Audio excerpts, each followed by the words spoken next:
están? Bienvenidos. Hoy vamos a continuar, ¿no es cierto?, con nuestro estudio, por así decirlo, de esa pequeña revisión que estamos haciendo del libro Apocalipsis, y con la finalidad de que ustedes puedan entenderlo un poquito más cuando ustedes pasen por este libro hermoso que es el libro de Apocalipsis. La idea mía era poder grabar afuera, como siempre lo hago. Tengo la costumbre de utilizar este panorama desértico, pero bueno, no se pudo. Y hay un viento terrible que no, en realidad no deja grabar. Así que vamos a entrar de lleno entonces al capítulo 5. Eh, Aquí vamos a aclarar un punto. Cuando pasamos del capítulo 4 al capítulo 5, eh, hay que tener claro que esto no es una división. Aquí no hay una división. Alrededor del año 1500, por primera vez aparece la Biblia con esta división de versículos y capítulos. Esto antiguamente no era así, y el libro tampoco en su génesis, por así decirlo, cuando fue creado, cuando fue escrito, inspirado, ¿no es cierto? Eh, no se consideró capítulos ni versículos, era una carta. Entonces, gracias a Dios ahora tenemos la posibilidad de que la Biblia está dividida por versículos y por capítulos, que eso nos facilita a nosotros mucho el trabajo de poder buscar información. Por ejemplo, si vas a la iglesia, el pastor te va a decir, ¿no es cierto, hermanos? Busquen en el libro de Apocalipsis, capítulo 5, versículo tanto, tanto. Entonces, tú vas a tener la posibilidad de poder buscar de manera rápida y eficiente la información que el pastor quiere que tú leas, porque ya tenemos esta división de versículos y capítulos, ¿no es cierto? Pero si pasamos en este caso, la semana pasada, ¿no es cierto?, vimos el capítulo 4. Al pasar al capítulo 5 es una carta continua. No hay una división, por así decirlo. Esta división es para que nosotros lo hagamos fácil de poder entenderlo, ¿no es cierto?, y fácil de poder encontrarlo. Pero es la continuación simplemente de la carta. Y esto continúa así, ¿no es cierto? Dice, y en la diestra del que estaba sentado en el trono vi un libro escrito por dentro y por fuera, sellado con 7 sellos. Bien, hay que aclarar que Juan continúa en esta escena en el cielo. Juan todavía está en el cielo. Y finalizado, ¿no es cierto?, el estudio del capítulo 4, Juan se percata ahora del que está sentado en el trono, tiene un rollo, un libro, dice acá, pero en realidad era un rollo en su mano derecha. Le llama la atención eso a él, ¿verdad? Y este rollo está sellado con 7 sellos. Eh, el hecho de que esté sellado con 7 sellos hace referencia a que es un documento legal. Nosotros cuando queremos legalizar un documento, ¿no es cierto?, público, vamos al notario, ¡pum!, y lo sellamos con el sello y firma de la notaría, o por ejemplo las facturas, ¿no es cierto?, tienen que ser selladas con el sello del Servicio de Impuestos Internos, y así. Esto habla de que es un documento legal, hay una información importante dentro de ese rollo, y, el hecho que tenga 7 sellos, bueno, como yo ya había dicho en los capítulos anteriores, la numeración en la cultura hebrea es de suma importancia. El número 7 es el número de la perfección. Son 7 sellos. Entonces, toda la información que se encuentre dentro de este rollo es una información completa, perfecta. ¿No es cierto? Y está sellada con 7 sellos. En ese tiempo, en el Imperio Romano, se utilizaba también el sellado de los documentos. Y también se utilizaba 7 sellos. Pero obviamente que estos 7 sellos no hacen referencia a esa cultura romana, sino que hace referencia a la perfección del reino, ¿cierto? 7 sellos. Y también vi un ángel poderoso que proclamaba en alta voz: ¿quién es digno de abrir el libro y de desatar sus sellos? Eh, Ese término digno es de suma importancia. Alguien digno es alguien merecedor de algo, ¿no es cierto? Nosotros tenemos la costumbre en nuestra cultura a los presidentes, por ejemplo, de tratarlos de dignatarios, a personas dignas. En este caso, eh, este ángel que habla Juan, este ángel poderoso, ¿no es cierto? Eh, Hace un llamado. Y es un llamado no a nivel de los cielos, sino que es un llamado universal, por así decirlo. A nivel de los cielos, de la creación, de todo. Y dice, ¿quién es digno de abrir el libro y desatar sus sellos? Pero nadie, ni arriba en los cielos, primer, segundo y tercer cielo, ni en la tierra, ni debajo de la tierra, podría abrir el libro, ni siquiera verlo, ni siquiera verlo. Entonces hemos dejado claro el punto a qué se refiere con ese rollo con 7 sellos, ¿no es cierto? Que habla básicamente de la perfección del plan de Dios. Es un plan perfecto. Pero fíjense que Dios ya había dado luces de este rollo, de la existencia de este rollo. Y estas luces las había dado a Ezequiel, me parece que también a Isaías y Zacarías. Pero de Ezequiel es el que más me llama la atención. Y en Ezequiel 2, capítulo 2, versículos del 9 al 10, lo vamos a leer. Dice, entonces miré, y aquí que una mano estaba extendida hacia mí, y un libro en rollo había en ella. Lo extendió frente a mí y estaba escrito por enfrente y por detrás, y estaban escritos en él gemidos, endechas y lamentaciones. Entonces, ahí ustedes se van a dar cuenta de que Dios ya había revelado que Él mantenía en su poder este rollo, esta información tan importante, y que Juan acá es la que ve. O sea, Ezequiel la había visto y me parece que la había visto con más exactitud que Juan, porque Ezequiel, aparte de darse cuenta que estaba escrito por dentro y por fuera, igual que Juan, que lo hace presente, ¿no es cierto?, en el capítulo 5, pero Ezequiel se da cuenta de que qué era lo que estaba escrito ahí. Entonces el Espíritu Santo inspira para que quede en ese libro de Ezequiel parte, por así decirlo, un ápice de lo que en ese plan había.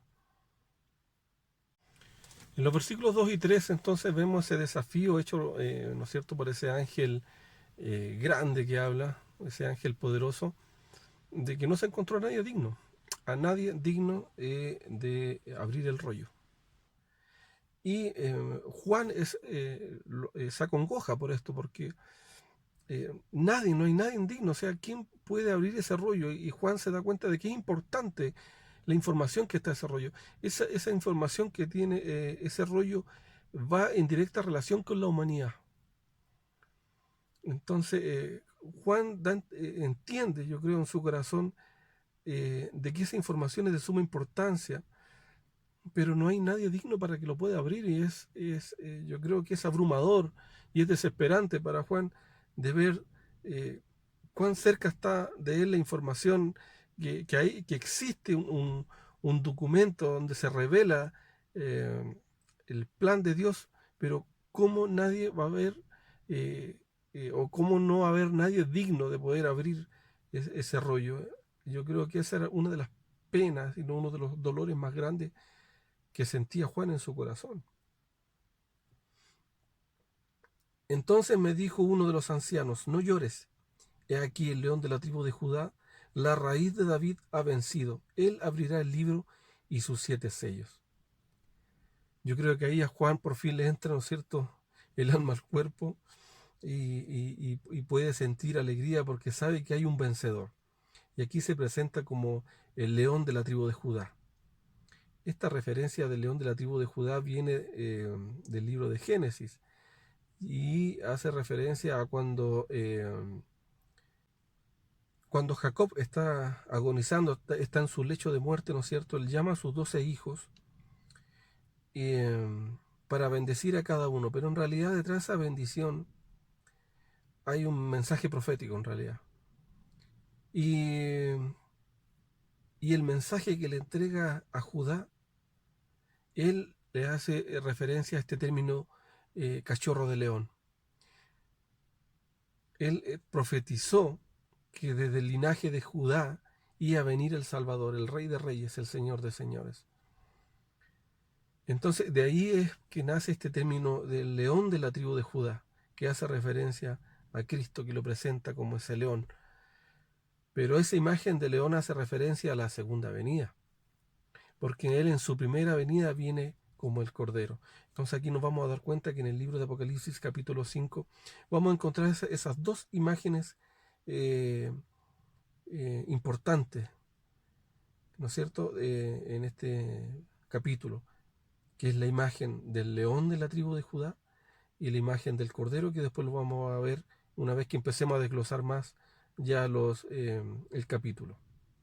Entonces, el versículo 6 dice: después vi, y he aquí en medio de los ancianos estaba un cordero de pie, como inmolado, que tenía 7 cuernos y 7 ojos, los cuales son los 7 espíritus de Dios que son enviados por toda la tierra. Y acá entonces vemos esta otra imagen del cordero. Aquí vemos los dos aspectos más importantes de nuestro Señor Jesús. Lo vemos como el león de la tribu de Judá, poderoso, rey, juez, ¿no es cierto? Pero también lo vemos como el cordero, como la humildad, y ese animal indefenso, ¿no es cierto? Entonces,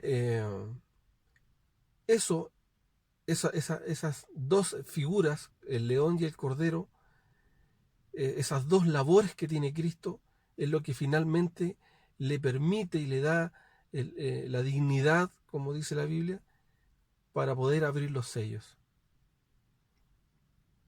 Porque si tú te preguntas, ¿por qué Dios, por ejemplo, no abrió antes? Si Él es el Dios Todopoderoso, ¿por qué Él no abrió antes ese rollo? ¿Por qué no rompió los sellos? ¿Quién se lo pudo haber impedido?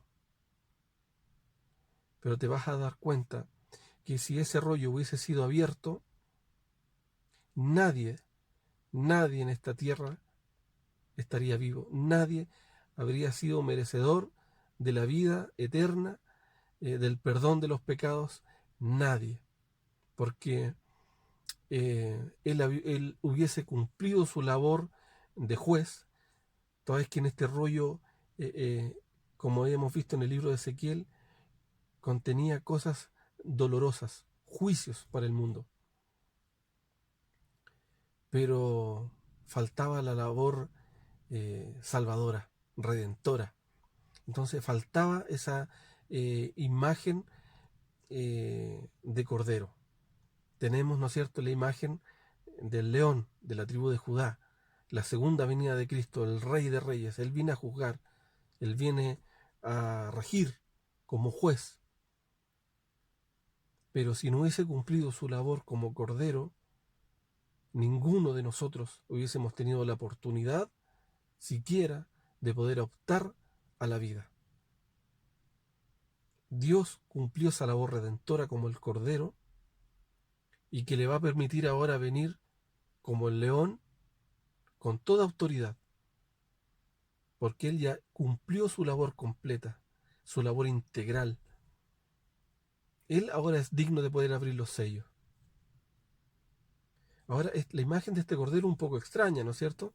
Y nos llama la atención porque estamos hablando de un cordero que tiene 7 cuernos y 7 ojos. O sea, eso tiene que ser un poco choqueante para alguien. Me imagino para Juan haber ido al cielo y ver esta imagen de un cordero como inmolado, que lo más probable que haya sido un cordero desgollado y con 7 cuernos y 7 ojos. Y ahí nuevamente viene el hecho de que yo les había dicho anteriormente que el número 7 significa la perfección. Ahora, un cuerno también tiene un significado. Un cuerno es un signo de autoridad, de poder, de gobierno. Ahora, 7 significa que es una autoridad perfecta, un gobierno perfecto.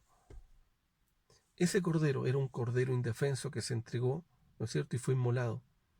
Pero aún así, cuando fue inmolado, Él en sí tenía poder, tenía autoridad, autoridad perfecta. Él tenía los 7 cuernos y tenía los 7 ojos, que hace referencia al Espíritu. El mismo libro lo dice. Qué maravilloso, ¿verdad? Y en el versículo 7 dice: vino pues y tomó el libro de la diestra del que estaba sentado en el trono. Y cuando él tomó el libro, las 4 criaturas vivientes y los 24 ancianos se postraron delante del Cordero. Cada uno de ellos tenía un arpa y copas de oro llenas de incienso, las cuales son las oraciones de los santos. Y entonaban un cántico nuevo, diciendo: digno eres de tomar el libro y de abrir sus sellos, porque fuiste inmolado y con tu sangre nos compraste para Dios.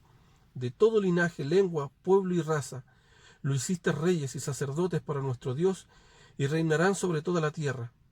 Luego vi y escuché como la voz de multitudes de ángeles alrededor del trono, de las criaturas vivientes, de los ancianos. El número de ellos era miriadas de miriadas y millares de millares, y que decían a alta voz: digno es el Cordero inmolado de recibir el poder, las riquezas, la sabiduría, la fortaleza, el honor, la alabanza, la bendición.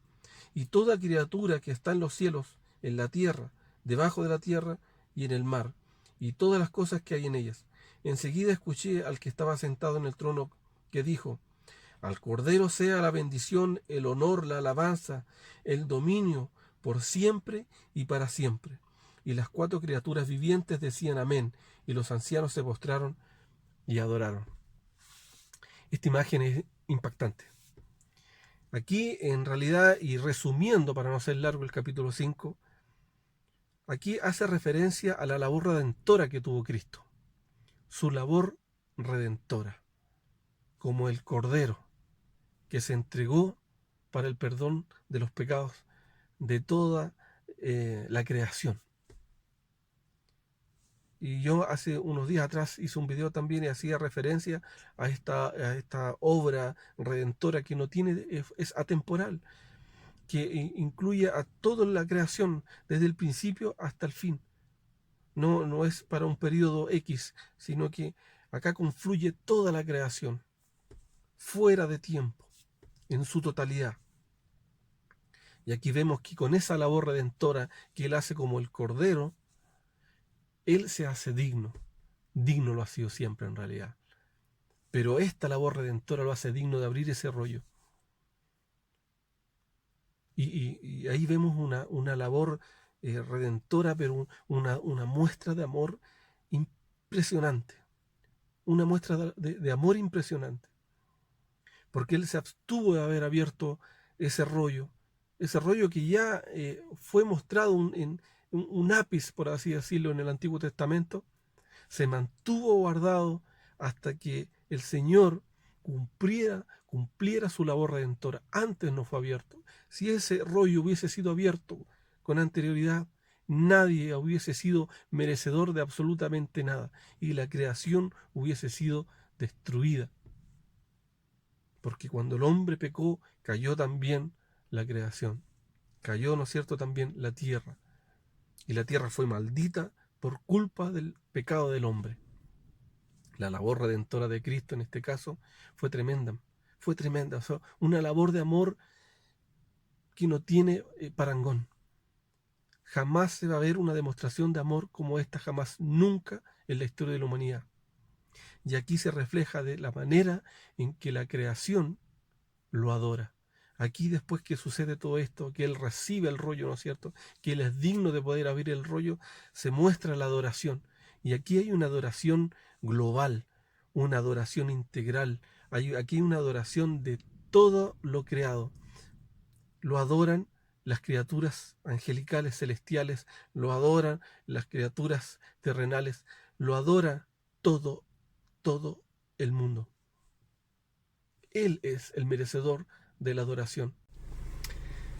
Y aquí en realidad, hermanos, más que una intención de querer poder explicar, de poder ayudar y poder aportar con un granito de arena para que ustedes puedan entender este libro tan hermoso, también los llama a meditar en él. Y también los quiero exhortar en el sentido de que Juan tuvo aflicción en su corazón de ver que Nadie era digno, ¿no es cierto?, de poder abrir ese rollo, pero fue consolado. Juan fue consolado porque él pudo presenciar, él pudo ver aquel que era digno de abrir el rollo. Entonces, eso hace referencia de que ese rollo, que esa información, que esos juicios que vienen a la tierra se van a llevar a cabo, pero no para generar temor, para generar preocupación en el cristiano, para nada. Cuando esos juicios vengan, nosotros no estaremos acá. Nosotros no estaremos acá. Y aquellos que endurecieron su corazón, aquellos que fueron en contra de su pueblo, aquellos que hicieron lo malo, van a recibir su juicio. Entonces, Dios es amor, pero también es fuego consumidor, y Él también hace juicios a las naciones. Y Él también tiene que hacer esa labor. Él es el rey. ¿Quién puede impedirle que haga esa labor? Y cuán es importante en estos momentos que vemos en el mundo esta falta de justicia que hay. Yo creo que todos en nuestro corazón hemos sentido esa necesidad de justicia. Hay una falta tremenda de justicia en el mundo. Y aquí vemos que se van a desatar juicios contra el mundo. Por sus obras, por las obras de sus manos, por las obras de su corazón, por la maldad. Así que, ¿por qué deberíamos asustarnos? ¿Por qué deberíamos sentir preocupación respecto a esto, de la apertura de esos 7 sellos? Bendito sea el Rey de Reyes. Bendito, y que venga, y que sus juicios sean desatados, y que se cumpla su labor redentora, que se finalice ese proyecto, ese plan divino, que se logre. Es necesario, es importante, para que se establezca, ¿no es cierto?, el reino de nuestro Señor Jesucristo, ese reino que tanto nosotros anhelamos, esperamos y deseamos. Pero no nos preocupemos, hermanos, no nos preocupemos, seamos felices, vivamos con alegría y seamos alegres y agradecidos por lo que tenemos y por lo que hemos vivido hasta el momento, porque de verdad el mundo ya necesita juicio. Bien, hermanos, me despido, nos vemos la próxima semana. Sigan estudiando, interiorícense en este libro, y la próxima semana vamos a ver el capítulo 6. Bien, bendiciones, cuídense todos, un abrazo.